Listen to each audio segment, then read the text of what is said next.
That's stupid. Quidditch. And I say this as a passionate Potterhead who read and listened to all the 7 main books multiple times and didn't miss a single movie in cinema.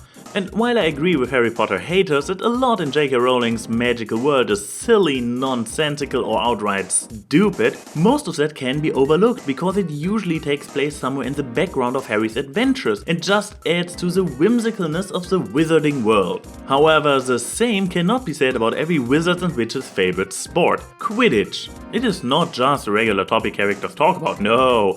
Harry himself is a star player for his house, and especially during his first few years at Hogwarts, a rather big portion of every book is reserved for the school tournament. The game also becomes a representation of Harry's connection to his dad, his rivalry with Draco Malfoy, his friendship with Ron, and even his position as the protagonist of the entire story. But more on that later. We even get to witness a Quidditch World Cup final in the beginning of Harry Potter and the Goblet of Fire. Quidditch, its history, its relevance for our heroes and the world as a whole is an omnipresent, sometimes even plot-relevant element of this series, but the only thing clever about it is its usage as a plot and character building device. Let's start with the most obvious issue. It is freaking dangerous as hell! Sure, wizards have healing magic, but last time I checked there was no spell to revive the dead as anything more than undead puppets. And by all logic, Quidditch should have a rather high death count. It takes place dozens of feet in the air at high speed on brooms without any visible safety gear like belts. And since accidentally falling off brooms doesn't seem to happen often enough, 2 players per team, the beaters, have the explicit job to hit opponents with iron balls, which are literally called bludgers, in order to knock them off their brooms. That we only get to witness a single serious injury when Harry falls off his broom and breaks his arm in the second book is probably the single most unrealistic aspect in the entire Harry Potter universe, including everything happening in the Fantastic Beasts spin-off. And yes, I am aware that their protective gear is magically enhanced, but Harry's broken arm proves that the protection is everything but perfect. Another really big issue with Quidditch is the fact that it is basically 2 games at once. You have the 3 chasers per team who try to score points with the quaffle by outmaneuvering the opposing keeper and hitting goals. Pretty straightforward ball sports. The aforementioned beaters still kind of play with them since they protect their own team members from getting bludgeoned, literally, and attempt to instead get the enemy players knocked off their dozens of feet in the air broomsticks with iron balls. However, there is a 7th player, the Seeker, who literally has nothing to do with the entire remaining game, unless the beater sends a bludger their way. What they actually should do all the time instead of focusing on the chasers and keepers, but I am getting ahead of myself. So, the Seeker does best by completely ignoring the entire rest of the game because they literally have only one job. Catching the Snitch, a tiny fast-flying winged ball that only they are allowed to catch. Which transitions into the most stupid part of Quidditch. The position of the Seeker devalues the entire rest of the game. Everything the rest of the team does, you know, the wild chases and scoring with the quaffle, the actual team play between chaser, keeper and beaters, their skills in passing, blocking, protecting, flying. All the exciting stuff the audience watches for nearly the entire game time. All that, at best, boils down to a tiebreaker in case we have an ongoing tournament where the points get carried over, like the one between the houses of Hogwarts each year. But in a one-off match it usually gets completely voided, because catching the Snitch is worth 15 times a normal goal. So in order to compensate that the enemy Seeker catches the Snitch, your team has to be 15 goals ahead.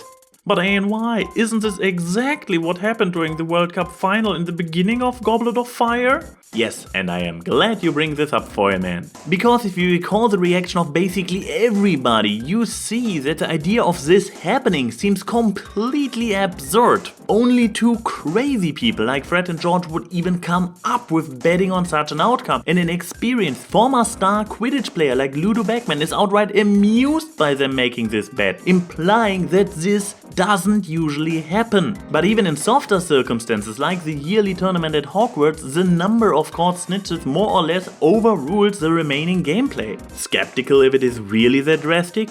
Well, let's take a look at the math. We have 4 teams, each plays against any other team once, which results in 6 matches in total, and therefore 6 times the snitch gets caught. This gives us exactly 4 different ways how the catches can be distributed among the 4 teams. Nobody will argue that for the first 2 combinations, where 2 or 3 teams have the same amount of caught snitches, the goals will be relevant, at least to determine the winner.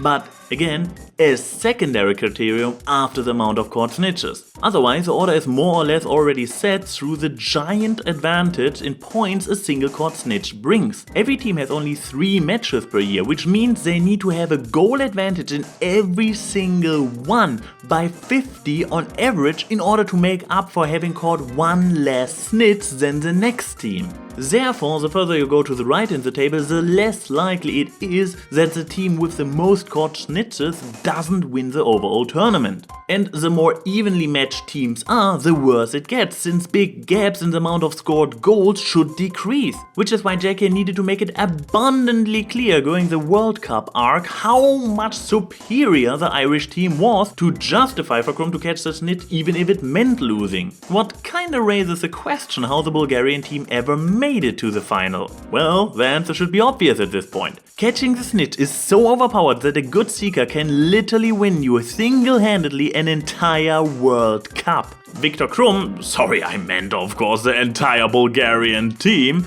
only lost by 1 goal. If Viktor would have caught the snitch just a few minutes earlier, he alone would have won the final, as he probably did all previous games. Now back to the titular character of the entire franchise. Guess what position Harry Potter, the protagonist and hero of the Wizarding World, plays?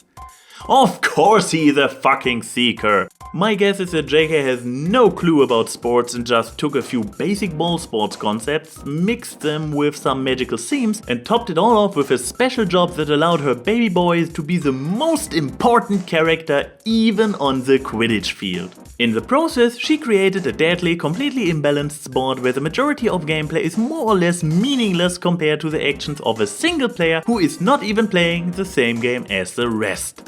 And that's stupid. Believe it or not, I have been completely ignorant of JK's tweet from the end of last year in which she explains why the BS rules of Quidditch, quote, make total sense until after finishing this script. Doesn't really change much, so if anything, her declaration that Quidditch is a metaphor for the human condition kind of confirms that JK can only look at things from a writer's point of view, an increasingly pretentious one if you ask me, and that she has zero understanding of sports and why people watch it. Anyways, after this nice and fluffy topic, let's rattle some cages again next time when I tell you why the gender discussion is stupid.